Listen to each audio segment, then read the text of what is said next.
So let's go ahead, and we are actually going to switch these up. Yeah, let's switch it up here. Actually, click on the game here first. Here we go. We got everything up. Can you tap me out? Yep. So getting into it real quick, we do have Tom Kench to the top side, and again it looks like, oh no, we actually do have an invade from Sloth Esports. They're looking for it. Are they going to make it? It looks like they're gonna. It looks like they're just gonna sit there. I don't think it's gonna happen. So, what can they possibly do with it, and what will happen because of it? Because last time we didn't see an invade, but they are getting spotted out by wards, so they know the invade is happening, and they wisely back away. They saw the misfortune. They said no. They already know, so that's not going to happen now. So they wisely back off. Hecarim actually invading a little bit, but it's getting pinged out again. So Rain and Sacred Strike will know that Hecarim did get some vision down, but it's not a blue. They aren't going to be going for the red buff, sorry. So Hecarim has a little bit more knowledge where the Vi will start out along his gank path. Oh boy. I wonder if this is still going to be a very quiet early game though. Because now Reyna's on a little bit more of an easier early game ganker. We were talking about how Rengar can gank early game. Yeah. But Panzer didn't follow through. And I feel like now he has a champion where it's much easier for him. He can just automatically vault in. He doesn't have to wait for his ultimate. Yeah. So if he can make that work, that'd be great. But it's definitely going to rely on the Vi doing a lot of work here. Absolutely. And that goes to say for both junglers, actually. Rain playing a Vi who can very comfortably gank and No, just leave it. That's my bad. Actually, no, Ricosa. No, as we were talking, the Tom Kench, unbenched the Kench, has arrived. He gets first blood. Oh no, we were talking so much about something else, and now we have lost the first blood. You know, when you're playing Camille, this carry top laner who wants to snowball, that's not what you need. No, that is not what you need. Unfortunately, Ricosa takes a big hit with this Camille, and as you might have been noticing, the top score lines, we will be keeping it as they started in the first game. So, Sloth Esports will always be on the left side of your screen, on the blue side. Columbia College Silver will always be on the red side. So, something to keep in mind, this is not the original way it's formatted, and that's how we're just going to keep it. So, in the bot side, Trail trying to get that damage down. And good CSing from Wolf using the bounce to pick up those 2 CS that she was being forced off of though. Yep, and Mercy really showing Otaku how to do it. He said, "You dare take my Victor? I will show you how to go against Victor now." Not really, but you know, keeping up in CS, it's a lot better than last time. Yeah. Otaku's still slowly falling behind though. Yeah, Otaku doing a little bit better now. And this is something that kind of happens with the Corki, I feel. It will almost always happen. You go even, but since you don't have that hard CC and like damage to really deal some work, it doesn't work as well. But Wolf taking so much work. Forced to use Summoner Heal. Jean getting down that awesome combo to get 3 crit strikes onto Wolf, and Ricosa trying to go back out, but actually goes back in, decides to try and fight it. He is getting damaged quite a bit. Sacred Strike had to pop the bubble, won't get that health back. So a lot of fighting going on right now. And there we go, Ricosa. Sacred Strike getting really, really low. Rain looking for that top lane gank. Hecarim looking towards that mid lane though. Otaku, you are in trouble, my friend. You will get destroyed here. Flashes over the wall. Good flash. And the Valkyrie didn't go over the wall, unfortunately. Mercy, you do not have that. Oh, there it is again. Exhaust. Oh, this might be good. No, it's not. Mercy. Oh, Mercy, good flash out. Rain tried to go in for it, doesn't get the kill. That was a double exhaust. All summoners burned in the mid lane, so. Man, Otaku really, really tried. He tried so hard, and yet fell so far. I think that song there somewhere. I don't know where it's from. Got so far. It's Linkin Park. Oh, okay, there it is, there it is. Come on, man. Someone's gonna keep roasting me in chat. Dish up on your memes. Wait, I can't keep up with that, no. Alright, so, in the top side, Ricosta finally showing some life, though. He did, I feel, win that trade against Sacred, so that does mean that he will have a small advantage now, even though he's down in CS. I feel he's not as practiced on the champion as he would like, but he still is able to keep Tom Kench low. He needs this to happen more often, though. He did lose First Blood. That doesn't mean Kench will be able to, I feel, be able to roam a lot quicker than him. So that's something to really look towards.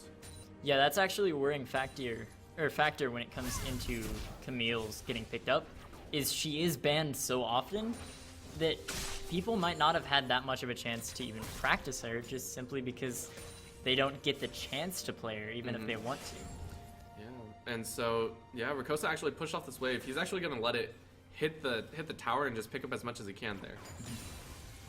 Mercy still showing a really good CS lead. That is actually only about 4, but that's still pretty handy right there, so that's good on him. And we were talking about it, you know, Vi having a bit more impact, but he has shown around the map a bit more, but that's still not enough, I feel. Yeah. Vi did try for that counter gank, but she was late to the party. She was up top lane, helping out Sacred Strike, making sure that Camille could not go fully aggressive on him when he was practically 0 health. Yep. And costed the mid laner his life. Now, something I have been quoting differently and properly was Rain, we had talked about, was the fulcrum for the last fight. He was actually Sejuani in the last match. So that is on me. I unfortunately misinterpreted that. He is currently, Panzer is the one that we were looking for to have a bit more aggression, and he has shown aggression. Very great gank with the Hecarim early game, get the Victor behind even more so, and make sure he does not get ahead. And that's what they want, because if the Core King can get rolling, that Victor will be almost no issue. Excuse me. Yeah, and we actually see in this top lane a 15 minion lead for Sacred Strike almost. Yeah, he's doing exceptional work and trading very, very heavily. In that top side, Panzer going in with the gank there as well, but in the bot side as well, Inipro goes down. And that's going to be a kill. Sacred Strike getting a little bit low. Panzer picks it up. And there we go. Mercy dueling in the mid lane as well. Vi and Victor got taken extremely low. And Wolf, you're getting tethered up. There it is. Nope. Gets to walk away. But this looks like it's going to be first tower for Columbia College if they can continue this. Sacred Strike doesn't have teleports, so this should be the tower. Yep, there it is. So, gonna be, again, first tower for Columbia. I think they got, no, they did not. They got second tower. Yep. So a little bit faster this time. This is looking like a little bit better early to mid game. A little more life out of their early game, yeah.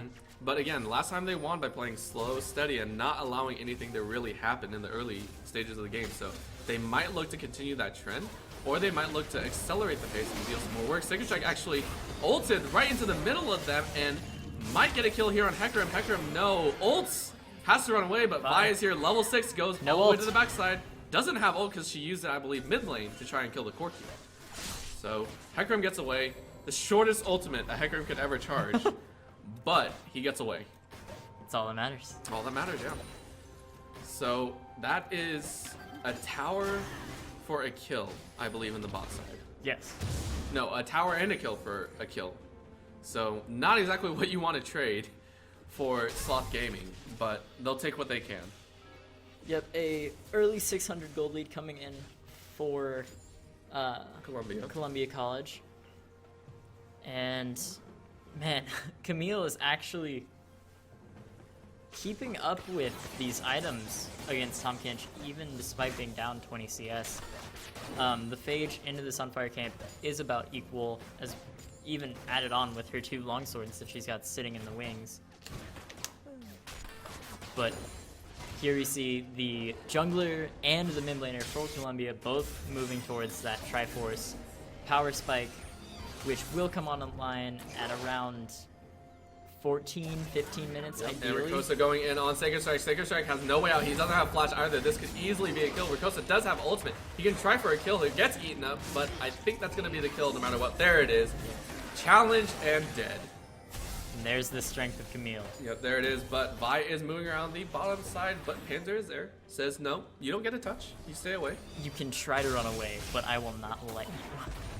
That is the scariest part about Camille, is she forces you into a fight. Yep.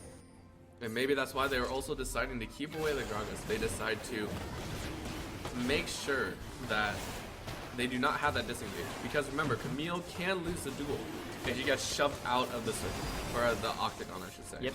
So keeping that away from Rain, making sure that their comp is not messed up, I should say, or disrupted in that factor. Yeah, actually, that's a really good point of maybe why they banned out the Gragas this time. And now, how will Sloth Esports or Sloth decide to deal with this? Because now they're down a tower. You know the Camille's starting to get ahead a little bit. Even though down CS, she has gotten a solo kill on Kench. And now has a Tiamat. As well, that wave clear and that sustain will do so much for her against this Kench, who only has a Bomby Cinder to his name so far. And actually, Columbia College picked up the Ocean Drake somewhere in... That was about 3 minutes ago. Yeah. So that's going to be even more sustain for them. And Corki actually now, again, has a 20 CS lead over Otaku. Otaku not showing exact prowess, I feel, in this mid lane. And, oh, great engage for Ricosta, but Ricosta has to be careful. Here comes Vi on the wing. Sacred Strike knows this is going to work and tries to flash away, but Vi does have ult. Nope, that is a wasted flash. Looks like Ricosta is going to go down. He's fighting towards his life. Oh, gets away! Jumper cables. Run away! Actually Hecarim survives. is in. Hecarim goes all the way in. Corki might have package available. I think this is actually going to try and be a kill. Valkyrie's over the side. Actually, no. Uses the plant. There it is. Goes all the way over. Rain going all the way to the back line. Great turnaround. Columbia College picking up 2 on the back end of a Camille. Unfortunate 1v2 situation. Yeah. The Great Tom turnaround. Kinch devouring Camille as the Viol was coming through. Unfortunate timing or communication error, depending on how you look at it. Because the damage did not go through from Vi's ultimate, meaning that damage could have easily sealed the kill. Absolutely. But great on Panzer. Panzer's showing so much life right now. He whiffed a lot of ultimates on Sejuani. It's very hard to whiff a Onslaught of Shadows. Panzer was Rengar. Panzer was Rengar. Although, Rain. Dang it, I keep doing this. He did whiff a Rengar ultimate. He did. Which is arguably harder to whiff. He actually whiffs about 3, then- but any pro standing on a trap actually gets a little bit damaged, but they decide to actually go for the tower. Ricosta Ricosta came teleports from the down. backside, got onto Karma. Karma is down, but Tom Kench Good is here, but this is flash. a 2-on-3 situation. Jean is dueled. Oh, gets eaten by Tom Kench. This is great. Vi is here, goes on to Ricosta. Ricosta going extremely low. Corki is here, though. Jean, you are going down, my friend. That is a 5-man double. on 2. Sacred Strike, you are the last man standing in this 5-man fight. You have been outnumbered and outmatched. 3 kills over. Actually, 4 kills if you count Karma, who is now alive and well. Columbia College outsmarted. Fantastic play from Nami, Corki. I can't list off everyone who had fantastic. They all all of survived. them. They all all of them survived. did fantastic in that fight. Camille coming in from the back, securing the kill on Karma, and then even though she missed her jumper cables onto the Caitlyn, she still costed Jeem his flash, and then just ulted him. And it didn't matter anyways. It didn't matter that he flashed away from that. It didn't matter that Kench had Caitlyn in her mouth, in his mouth. Wow, that was a. But still, that I have to say the rotations from Columbia College could rival anyone here in this tournament. I feel. Absolutely. The calm, collected act of staying around a tower that's going to go down for one. When you know it's coming down and you see a teleport, which obviously was a response now, we know, to the Camille teleport, but still, bringing 5 where your Victor is still in mid, he was still sitting in mid, did not do anything. He sat there and said, I'm not going to do much. I'm going to sit here and hope that my team can hold their own. That is not what you want to hear. Yeah, that is not what you want to know as well. Like, he let them out to dry, I feel, a little bit there. Yeah, it's almost like Columbia College. It looks like they're reacting to plays, but they're so far ahead that they're actually making the plays. And that's something to mention. Proactivity versus reactivity. Who wins in that situation? And the proactivity from Columbia College has shown to be very, very strong and resilient against anything. In that last game as well, you know, fantastic job rotating around the map, making sure that they do not get picked off and get forced into bad situations. They held their own and they forced their own fights. And this Rift Herald going on to Camille is going to make her even scarier now as she gets those Merc Treads, so she's even harder to lock down. 1 for Tom Kench from a 1-0 situation. He had the lead, and unfortunately he got shut down, which is heartbreaking, you know? You do so well, you get the first blood, and then you kind of lose it as you go along. And it's, you know, Jumper here we cables go in. again. Trell Camille looking like, yeah, might get hit up. Rain actually putting back some good damage, And but there the it bubble is. lands. Yep. And that damage goes all the way down. Otaku might get killed here. Actually survives, so gets away, but Karma goes down in the steed. And Wolf gets pulled under tower. Gravity field. And unfortunately, you can't hit that tower just yet. So interestingly enough, 3 towers have gone down in this game, and mid lane still alive for Sloth Gaming. Sloth Esports, I should say, sorry. Right, yep. They are moving on this outer turret, and maybe not. No, it looks Looking like they're towards just the gonna back dragon. And maybe. yep, dragon is coming up here in about 15 seconds. That will be their second dragon of the game. And unfortunately, you know, Vi, last time on Sejuani, actually very, very clean. I have to say, or not really clean, sorry. Losing a lot of ultimates, losing a lot of those proper engage, and actually going back to think about it, a lot of the ultimates that were landed did not land properly. It landed actually on 1 to 2 members, you know, the Maokai, maybe the, maybe, you know, just on, even the, my brain is gone right now. On the support, you know, it's just, it's not what you want. Yeah. And here as well, the Vi 0-2 and 0, actually very proactive, made some ganks, you know, but it always seemed a little bit late to the party. Would try to always run around, you know, catch those fights, but you gotta realize, you know, you are playing a champion that still requires a skill if you're going that damage route. Yeah. And if you look at it, Vi's still only sitting on her jungler item, only finished the original third upgrade, and has no other stats to match. Yeah. If she is going to go Triforce, if she chooses to go Triforce, that is a direct downgrade to what the team needs. Absolutely. If you are this behind, you cannot go for Triforce. But I think that might go to a Randuin's Omen or Dead Man's Plate. So one or the other, it might happen. I'd like to see a Dead Man's Plate coming through. It'll be good for the chase. It'll be good for damage as well. You know, keep that momentum going and moving around the map. So Get her in range of those ultimates. And Wolf just playing frontline right now. He knows that his team has damage to back it up. And this is a scary thing about a Corki mid. They had to try and shut down the Corki earlier, I feel, and it did not go their way. There it is. Side Storm going out and just slicing through. Mercy got stuck on a trap and actually ate quite a bit of damage. Oh, Jeem shot, but I think it hit a Hecarim. I think Hecarim took the blunt of that. Yeah, somebody did. Sorry. And Camille again in the top side just pushing. This is a 4-on-4 fight here. There we go, Rakosa just saying, no, you're gonna stay here and you're gonna try and fight me for minions. Yeah, and Camille's absolutely gonna win this push and this solo fight even. Yeah, what's interesting though, Sacred Strike doing exceptionally well, keeping a CS lead. Yeah. Still about 10 CS above, and that's something to mention as well. He has done really well, even in bad situations. In almost every team fight last time, in the previous game, he held his own, made sure he did not put himself into improper positions, but I feel Columbia College knew that Sacred Strike is like the backbone. The backbone of the team, and knew all I have to do is shut him down. It's gonna put him into quite a bit of disarray because this game is very much more staggered and one-sided than the last time, than the previous game. So, what do Sloth Esports have to do to get back into this? Well, I would personally start looking, try and get ward control back in your own jungle, and then maybe look for a pick on either any pro or maybe Wolf, one of these squishier members who aren't super strong like Mercy is, and try and get a catch with them with the Vi ultimate, or actually maybe even use the Tom Kinch for a proactive rotation to try and trade towers or force out a tower kill.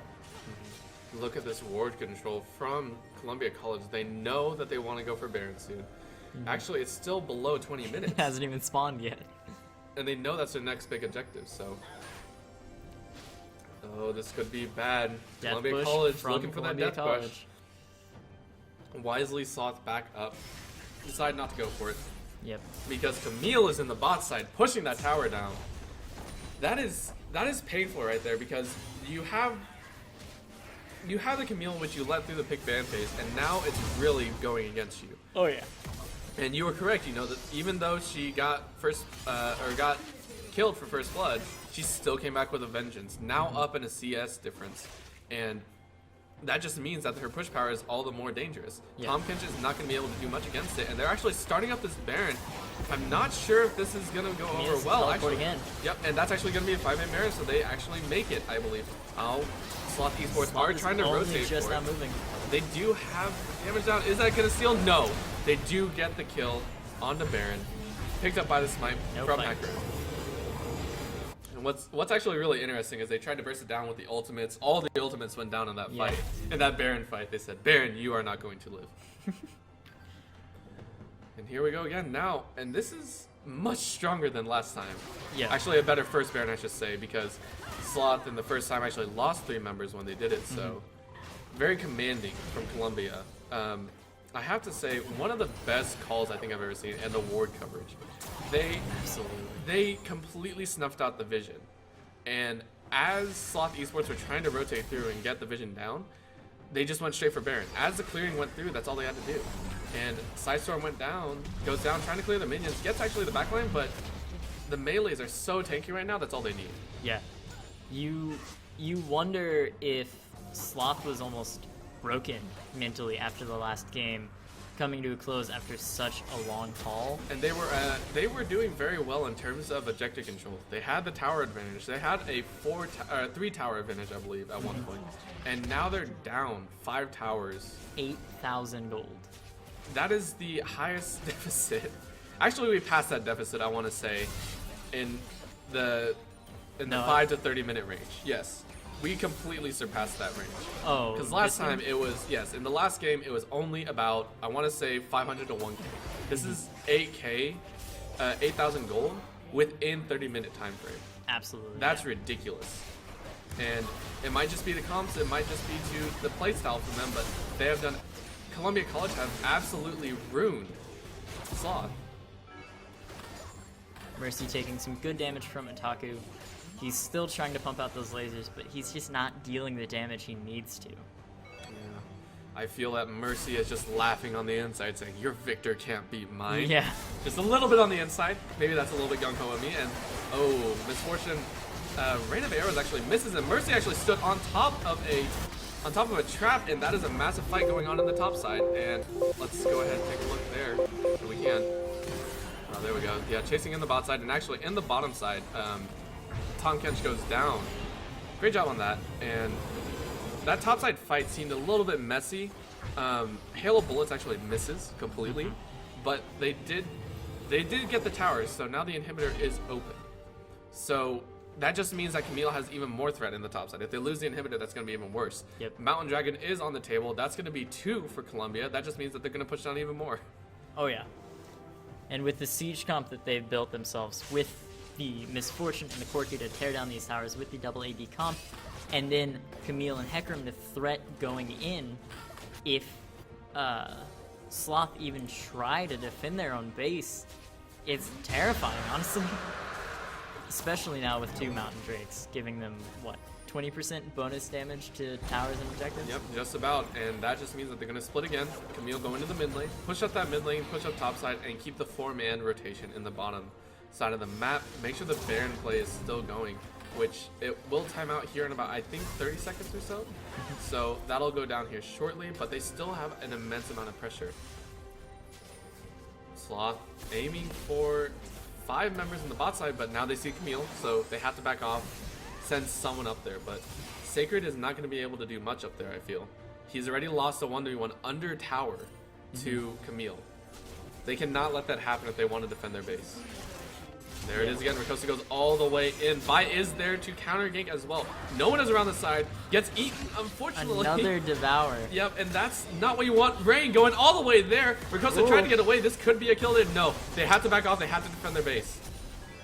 Oh, Ricosta lives just barely, and now Ricosta's right back in that top side. Right back Camille onto the inhib. decides, you can't kill me, so I'm just going to keep pushing. Corki on the bot side dealing with Caitlyn. This is a 1-3-1 push. Any Pro taking a little bit of damage from Karma. They don't have the range, so Victor is just able to shove them right back out of that, of the inhibitor tower. Oh, that's unfortunate though. Again, Rain and Sacred just not on the same. Yeah, not on the same page. Jeem goes in. Mercy getting the kill. Jeem trying to get away. Good flash in, and Valkyrie, I should say. Stylish. Very stylish. I don't know how stylish a flash auto attack will be, but that's pretty dang stylish, I'll say. Hey, it was a Valkyrie flash. It's a Valkyrie flash auto, okay. Getting a little fancy in technical ways. He crossed like an entire screen. Okay, there you go. But still, great job from Corki to open up that map even more, and by no ultimate, can't contest this. Look at Sacred Strike taking so much damage in that top side, and he has to back away. This is going to be 2 inhibitors down. And Sloth are just losing inhibitors on top and bottom side, and they just don't know what to do. You see Karma still here, pushing out the mid lane, but there it goes. There goes the inhibitor tower. Ricosta goes all the way to the back lane, gets a little bit of damage, pops a shield, runs away, says, we got all the inhibitors that we want. There we go. Now it goes down Ricosta. Get away. There you go. And this is going to be double super minions flooding in the base at all times from all lanes. I feel like I'm a little bit attached to Camille now, solely because about 4 times now he has survived through multiple 2-on-1 ganks. Multiple ganks, and it's like a game. You don't want to see Camille go down. You want to see how Camille gets out of it next. Yeah. You want to see how she gets away next, and it's just like, it's ridiculous. The first time, tried a 2-on-1 gank in the top side when Camille was still, I think, 0-1 or 0-1-1. Yeah. And it didn't work. Got collapsed on. Second time, I believe it was in the bottom side. They tried to fight her off. Tom Kench got her a little bit low. She still survived. Yep. Third time was in the top side. You know, multiple times they've tried this over and over again. Camille just won't die. Oh yeah. It's like watching a magician get locked in a safe and then dropped off the Grand Canyon. It's like, wow, that's a you're just wishing for him to get out. That's a bit more than I thought. But it's getting to the point where I don't think it's able to come back. This game is pretty much sealed in blood.